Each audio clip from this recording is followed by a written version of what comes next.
Some things will take time, some things will happen instantly. That sweet mix is what makes the ecosystem run. People are becoming the starters, not the joiners or the first joiner. Our lack of development probably is our biggest strength in the days forward. নমস্কার, আমি পবিশা, আপনাদের সবাইকে স্বাগত পবিশাস জ্ঞানে। আজকে 1 September 2024 আজকে আমরা এসেছি আরওসি আভনি মল হাওড়াতে, যেখানে আমাদের বেঙ্গল এন্টারপ্রেনিউরস ইকোসিস্টেম বির মান্থলি মিট সেপ্টেম্বরের মিট চলছে এবং আজকে আমরা এখানে 4টি পিচ শুনবো, বিজনেস পিচ, এবং নেটওয়ার্কিং করব বড় বড় বিজনেস পার্সোনালিটিদের সঙ্গে। আপনারা সঙ্গে থাকবেন এবং আপনাদেরকে আরও একটা কথা বলে দিই, এই ভিডিওটি, এই বির হোল সিরিজটি স্পন্সর করছে India's leading strategic design agency hashtag. আপনারা হ্যাশট্যাগের সাথে আপনাদের কোলাবোরেশন করতে পারেন ফর ইয়োর কর্পোরেট এবং পার্সোনাল ব্র্যান্ডিং রিকোয়ারমেন্টস এর জন্য।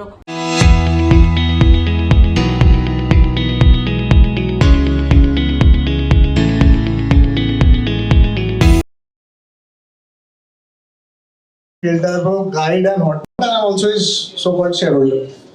So just for the ones who didn't know about Dada built the website or digital platforms of Hyundai, India Infline, Unilever.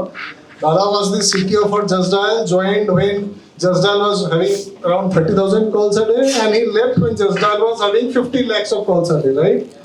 So man needs no introduction, and to me he is the authority in technology. Whenever I had any issues, I would always fall back to him. So 30 minutes of pep talk, Dada, and around the applause, please. So we'll break it up into two parts.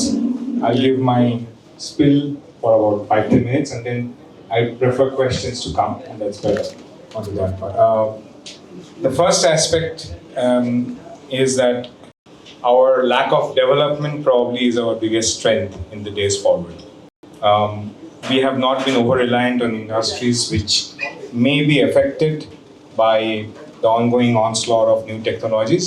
So it's a great time to build in Kolkata, and that's the belief that has to happen. 3-4 observations, and this has been a long journey, as Arun said. We have been discussing the ecosystem building, which was also alluded to in the previous one. And I want to today sort of dedicate this to the changes I have seen. So the biggest change I have seen is we would always see CXO, who's a Bengali, most probably from Kolkata or from Kolkata onto that part, but they were not the founder. I guess that mindset has changed quite considerably, and people are becoming the starters, not the joiners or the first joiners. That was happening for some time. That's the first thing. The local focus on what businesses do, coming up with indigenous ideas, not trying copycat models, I think that has been a very encouraging trend. Many of the pitches that we heard today are not really copycats, are not like I'm aware of X or Flipkart of Y. It's not those. It's very original, and it is focused on real needs. But at the same time, there are always swings. You start going in one phase and then you move to other. Remember that a startup ecosystem needs a portfolio. Not all startups should focus on being profitable. Not all startups should focus on being eyeball catching. Some things will take time. Some things will happen instantly. That sweet mix is what makes the ecosystem run. If everyone starts running for profitability, 2-3 years down the line, you will see that startups which needed research and all are mushrooming from other parts of the country and not from here. So make sure that you understand your uniqueness. Don't get absorbed into trends and into whatever is the buzzword at that moment and start doing onto that part. The self-belief is the part which is showing signs of there. The first part was doing the starting. But then don't follow a pattern just for safety factor. Respect what you are doing and grow. The second factor is, this is true anytime, but probably because we are reaching that inflection point in Kolkata, it's very important to say is that raising funding is not the objective of a startup. The objective of the startup is to make sure that you are solving a problem and you are keeping at solving the problem. So starting up is relatively easy now. You have a good niche, you have a good thing, you have nice things. But maintaining it, growing it, making sure that you're not outflanked, that becomes a real challenge. There I am seeing a little bit of a paucity of attention. Everyone is thinking of 18 months. Sometimes having a very fixed plan itself could be the biggest upset. If you are too fixated on what you want to do and you're trying to hit the numbers, you will actually miss out what really needs to be solved. So what I was told just previously, no, keeping the negative messages coming in, you can discard them at will. And there will be naysayers, you should not listen to them also. But make sure you hear everything out. Listening and hearing are different. Hearing it out and listening into something are very different. That attunement onto that part is there. Most of the people that I have seen are extremely operation focused, and that's why they've succeeded. That lack of respect for three things: governance, operation, and finance. You know, finance, I understand a little bit of hope. आ जाएगा पैसा, तब तक थोड़ा ज़्यादा spend करके number बढ़ाता हूँ. Not a great way to go. If you're doing it, remember that you're also responsible for other people's lives. You're a job creator. How you affect them. You cannot hire and fire. You cannot use and throw. These are actual people, skills. That respect has to come in. Yes, the entrepreneur is the captain of the team, not the star of the show. That has to happen. And respect for your fellow players. Whoever joins with the faith when you are nobody is more respectable than whoever comes after you have succeeded. Please remember that. No matter what pedigree, degree they bring to the table. That's the second aspect. The thing that worries me is that, and I'll just say basic equations. You all learned in class 7 the physics equation of motion, which is V equal to U plus Ft. Now people forget that no matter how high the U is, which is what your initial funding, initial pitching, initial idea is, the real thing that will move you and move the needle is that acceleration part of it. And that acceleration is all about continual improvement. And the mool mantra there is that disrupt yourself before someone else does. And if I tell you every startup has happened in most spaces, most startups have happened in spaces which are already occupied because the incumbent did not disrupt itself. Do not become an incumbent. Always think onto that part. Break your team up into two parts. That's where execution comes in. The execution people should focus on making sure everything is absolutely spick and span. And the innovation team should say that everything they're doing is wrong. How do I break it? Unless you have these two counter forces inside your startup, it is there. So it's very important corollary is that if you're a solopreneur, how you divide your time of berating yourself and patting yourself on the back, or if you are a multi-member team, how you divide the responsibility and share it. By all means, switch cycles. That January to August, I'll be the naysayer. August to December, you'll be the naysayer. Whatever. But make sure that that role is not missed out of being extremely, not only self-critical, that's a pretty, I would say, very normal term. Self-derogatory, fault finder. That's the key part. You have to, a real entrepreneur would go to sleep in the night thinking that I have changed the world, I'm the best person. And wake up in the morning and think, what the hell was I thinking? I'm just gasifying myself, becoming a hot air balloon, what is happening? And just goes with that hunger. I guess that mindset training is very important. And when you get these page 3 coverages, when you get these PR things, when you get your first round of funding, you buy a spam shirt, you give the excuse that I am going to meet investors. Are you changing your basic self? Question yourself on those aspects. And these cultural things, again, I would rather be a naysayer and get, galagalda amake, but I would rather err on the side of caution and say things that I really think are warning signals. I would rather be criticized than not warn you guys and make you at least wake up onto some parts. So that's the second part. Now coming to gaps that I'm seeing. We are an extremely academic community, but we are not a very good set of people to work in groups. These are the two counteractive forces that operate in Kolkata. That's something that you have to psychologically overcome. But what it means is, probably our strength lies a lot in doing research. And that comes back to the first point, some things may take time. The best research firms in India, 40% to 50% people that I am in the periphery of come from Chennai or Kolkata. These are the two big things because people still respect going after core sciences, people still respect going after soft sciences, and that's where the value add will happen. Technology will become commoditized, you will essentially be able to be code much better if you are better at communication. All these changes will happen, and 17, 18 months down the line, that is going to be the norm than the exception.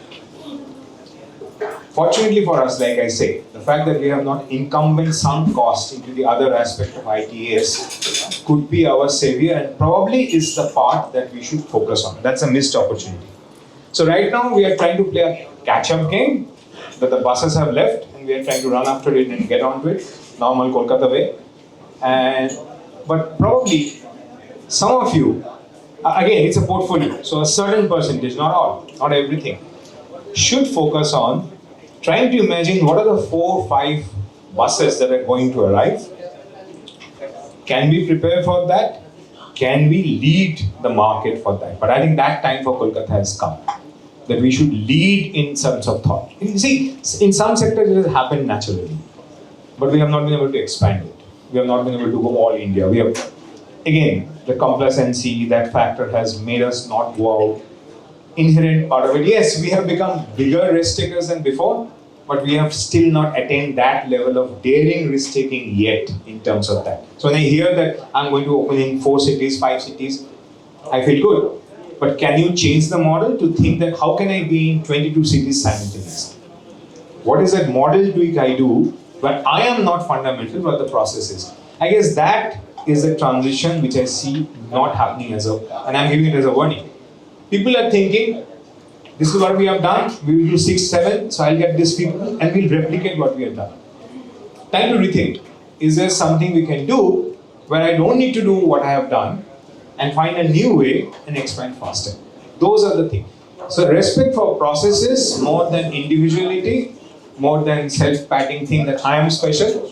How are you not special, or how are you able to make your speciality embed itself in a process? That discovery thing, I think we have to do a lot of self-service, right? Third is, it's good to have formulas in mind sometimes. So for me, brand value is delivery by promise. So delivery is key. If delivery is better than promise, your brand will increase. If your delivery is lesser than your promise, your brand will decrease. Simple part of it. Keep a focus on that. What you claim and do is going to make you feel honorable. But what you don't claim but do and delight, so the more invisible you are, the more encompassing you are. Just please be careful on that part. Especially if you're in the mass market segment, especially if you're in the research segment. It should outperform what you said. That should be a standard feature. But people should expect. So the classic example is, I don't know how many of you know, Oberoi group of hotels versus other hotels. And the common line there is, I took the liberty of. So a person cleaning your room says, I took the liberty of cleaning your shoes. The person in restaurant says that, I noticed that you probably were having that, I have made this dessert available in your room. I took the liberty of. That is what delights the customer. But they have modeled it so that their costs cover that sort of a splurging. So it's not unplanned. I think that is what you have to remember, that people like surprises more than just promise tracking. So that's exactly, you do the same for mutual fund, you do the same for stocks, right? People who outperform are the ones you become fan of. So again, promise delivery, the outcome of that. And I would like to touch on one subject. You have to align with the country's interests. Not the propaganda part of it, but the demand part of it. And the opportunity comes from there. So there is a factor that core sciences will make a thing. I was happy to hear the meta Excel, or I may get that name wrong, but those are core sciences. You are actually getting psychometric analysis, some sort of a learning nuggets mixed together and doing. probably those are the things that will be there. So psychology, economics, sociology, these probably will become big norms. I think this place has a great resource pool for that. How you weave that into parts of it, how you look at it is there. Manufacturing is going to be big. No question about it, right? And of course, your roti kapra makan will not go away. And these are probably going to need reevaluation, product substitution, import substitution, huge amount of opportunities. How many of you, just a show of hands, are aware of all the challenges different departments of government of India are doing? How are you tracking ready markets? We are all waiting for that one idea to come to our head, but are you aware of what are the opportunities people are prescribing and saying, hey, I'm there. If you can innovate this, I have a market for you. How many of you are tracking those? Defense challenges. See, how many of you are tracking what funding was raised? That is the problem. We are always looking at the PR part of it, but not the fundamental building block part. That has to change. That's all I have to say on my own. I'm happy to take questions, whatever be the time.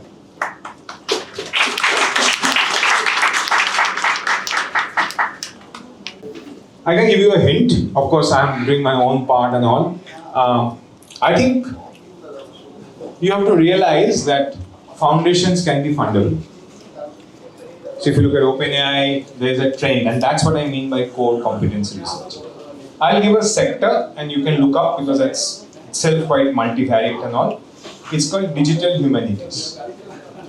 I think Kolkata has a huge role to play in that, and that could do on that. That's one area, and that itself has lots of subfields and all. The second part I think Kolkata can really do is not the creator economy, the creative economy. We were always fantastic about ideas, horrible about managing production. The tools now make the production much more less reliant on other resource pools and things. So imagination running wild, being paid for, I think Kolkata is probably the best place. We all like have our wild imaginations and lesser inclination towards execution. So that's the second field. The third field where I believe Kolkata should take the lead because we have a history. I would like to think we have the consciousness, which is social ventures and innovation. And they are not NGOs. I'm talking of low EBITDA, low net PAT, but huge volume. Like I consider both of the things that I have done both as mass market and social. I have my own tech, you may debate it. Money Control and Justdial. So I was a founder at Money Control and all. So if you look at the timing, 97, 98, the reason for building Money Control was to make sure that every middle class person starts not looking as stock market as Satta Bazaar and lottery, but understanding there's a science to it, and that will invoke the greed of the middle class educated people, wherein we will get the innovative entrepreneurs, not the trading and the licensed Raj entrepreneurs. So if you want to make social change, there are things of that sort. Second is, in the 2000s when we were looking at that part, when I started, I approached Justdial and said we should do these changes, and that's how the technology part happened. Deep pockets, advertising budget was killing the SME industry. So the fact that if you could have some sort of platform where you say that every business has a right to enlist itself for sought advertisement, and whether they pay or not is secondary, and we will create that sort of a platform where every information is covered. I think that encompassing was there. So, and how technology helped in this way, we could cover probably 120 categories in the pre-technology era, and within 3-4 years, we had ramped up to 120,000 categories, spread across 16 million people. Mass markets are great things for impact. So anyone who's think of impact innovations, I would like to believe Kolkata has a heart for it. And that's the right heart and brain mix. So those are the three areas I would point out. There are innumerable, but these are the three I would talk about or sleep about and dream about. That's it.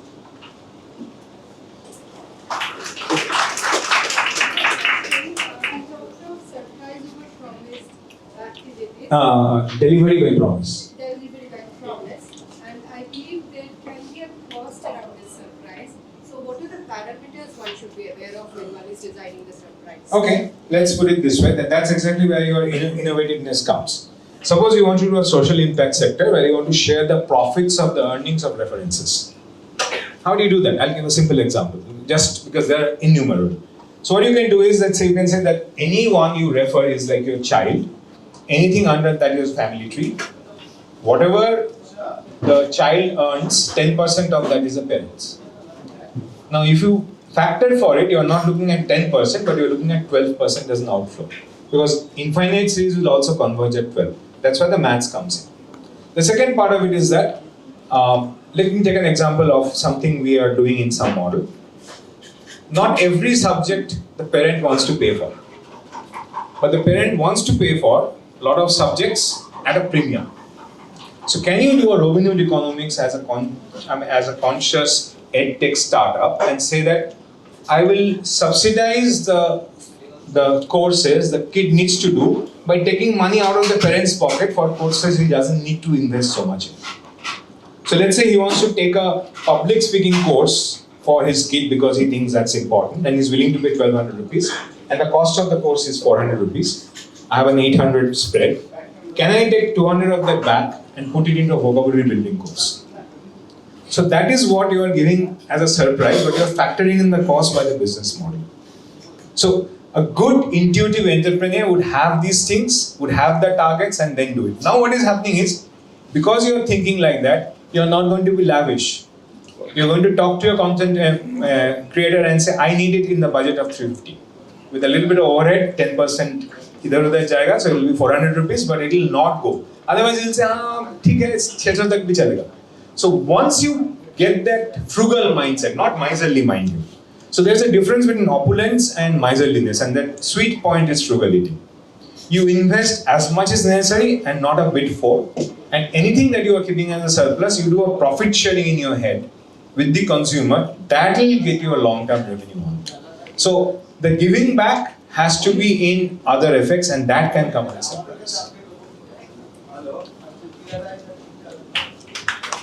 Now some learnings from For the next 15 years, anyone thinking of an impact solution has to take care of 3 V's. Vernacular, voice, and video. So anything you do and everything you do, these 3 things have to be part of your strategy in some way or the other. The second factor is that your real investors are your customers. Everything else is a question of getting their money out of their pocket. And the Indian customer is the most value conscious customer. Because I'm in Bengali, I'll tell a proverb by which the Indian customer works. Don't take it otherwise. Nara kawa beltola jai. Correct? So the crux of it is that how many times will a person do its mistake? And this is the reason we have a lot of registrations, we have a lot of tryouts. The conversion to paid is much lesser in India than any other country. And people like to have. The second part is that you have to look at the economic history of Kolkata, of India and Kolkata also. Shampoo started selling more, bigger bottles also, once the sachet was invented. Because people like that sampling, a small experimentation before they go for a big one. What is your sachet? That's a critical thing that you have to look at. Third, and most important, I think, is that part is that they are smarter than you. That humility you have to breathe every day, and you have to take. That's why the critical part of disrupting yourself internally helps. They will game the system. I'll give an example. So Justdial had, I don't know how many of you have been in Justdial, we had a EMI-fied thing so that we could get more. So that's a business model we changed. Before, people had to do a cash down for the amount they were subscribing for. And as an anecdote, Ford would not have sold so many cars had there not been EMI. So we took that analogy and we made sure that people are paying on a monthly basis. And because we were confident in the product, we said you could cancel within 3 months. There are execution problems now I hear, but at that time it used to happen because we had faith that we are the only ones who can actually give leads. And that was also a way by which we actually use that economic instrument to make sure no competitors come. Because they can't give leads. Nara ekbara beltola jay. So if they don't give money and don't get the results, they'll cancel and come back to our platforms. Actually, competitors will become our marketing people. Because they will market with big things, they will give the initial discounts and all. They will get the taste of it, but not the result, then they'll come to us. So that is the strategy. And then we started seeing a pattern that certain sectors join for 2 months, then vanish, again resurface after 4 months. And I'll take one example, which was, let's say, flower vendors, floral decoration and all those things. They would take the subscription on 1st of February, and they would stop by around 15th of March. Then again they will take around, somewhere in October and all, and that was not calendar, English calendar based, that was more Indian calendar based, so near the Diwali period. And then we realized 14th is Valentine's Day, and that's a festive season, so they maximize on that part. So we had to change our pricing from a straight line to a double hump curve.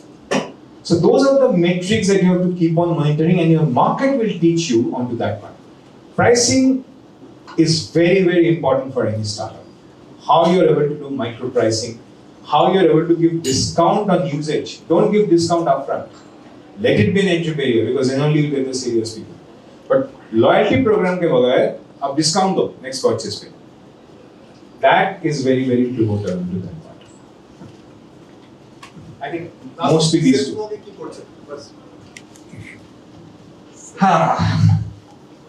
So, the company I currently run is called Xelpmoc. That's complex spelled backwards. What we do is we try to be the tech co-founder for startups which are solving hard problems and mass market problems. So essentially they're reliant mostly on data science and deep tech. And we work on a cost plus equity basis.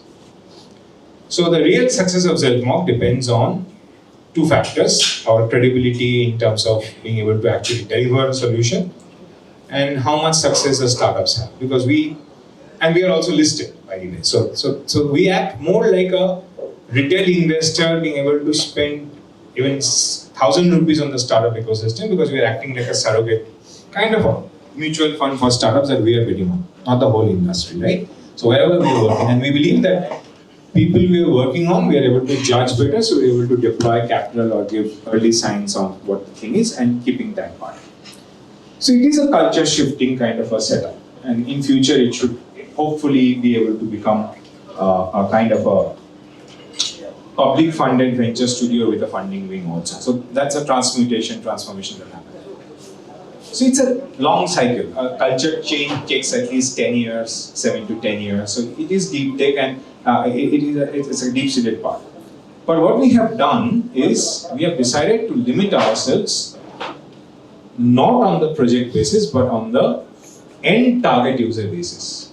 Because if you look at a solution, the solution has a culture code, it has a business code, and then it has a foundation layer.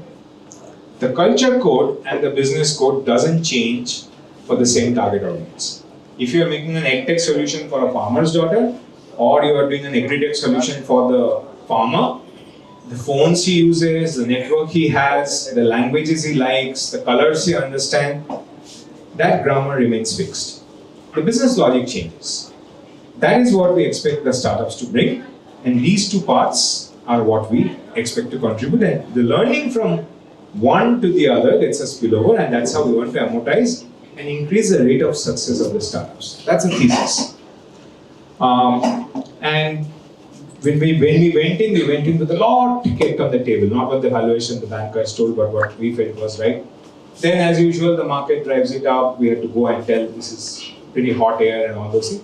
I think it has come to the right place. And one of the visions or one of the dreams I have is some of the startups we do merge into us so that they get immediate liquidity. Or we do a stock swap so that they get a public market access and that financialism. But proofing is there. I think now some of the startups are reaching the maturation because we are ourselves 7-year vintage. So our average startup is 3-4 years, and failure rates are pretty high, but not the 7% or 5% which VCs do. We are looking at a 25 to 33% success rate. So that's more or less what we do. Shampoo and sachet. So currently we can see a boom at the premium model in software business. So I just want to have a take on that. Like, what are the pitfalls and what are the... I guess there's a silver bullet for this. It totally depends on the model. Where your operating expense is negligible, premium model is affordable. If it is not, it is not. You have to recover the cost. It is a profit that you are giving the discount on. I did mention profit sharing. I never said cost bearing. That's a very socialist model. You know what that does to the economy, right? Doesn't work. Young guys who are looking at a pathway to get into entrepreneurship maybe in 2-3 years. At the moment, there are several research projects or some semi-AIR kind of an activity we're looking at. I'm looking at people from design, law. Law is very, very young, bright lawyers who are willing to delve a little bit into cooperative and self-help group laws and financial institution laws. I'm looking at that. And people from linguistics, language, these are the key. So anyway, if you find it interesting to work on something which is a bit esoteric and more research oriented and more trial oriented, do reach out. My contacts can be there. I'm on the B group also. So you'll find my name there. You can always message me on that. And I do respond back to WhatsApp within one day, that's for sure. আপনাদের আজকের ভিডিওটা কেমন লাগলো অবশ্যই জানাবেন। আপনারা অবশ্যই জানাবেন কমেন্ট সেকশনে, এই ভিডিওর নিচে কমেন্ট সেকশনে আপনারা অবশ্যই জানাবেন এবং এই চ্যানেলটি সাবস্ক্রাইব করতে ভুলবেন না এবং লাইক এবং শেয়ার করতে ভুলবেন না। আপনাদের যদি ভালো লেগে থাকে এরকম আরও যদি আপনারা বিজনেস পিচ দেখতে চান বা আপনারা যদি এরকম ইভেন্টে আসতে চান অবশ্যই আমাদের সাথে কোলাবোরেট করতে পারেন। ভবিষ্যৎ জ্ঞানে নিচে ডেসক্রিপশনে লিঙ্ক দেওয়া হয়েছে, অবশ্যই আসবেন, সাবস্ক্রাইব করতে ভুলবেন না। তাহলে নমস্কার, আজকে আসি।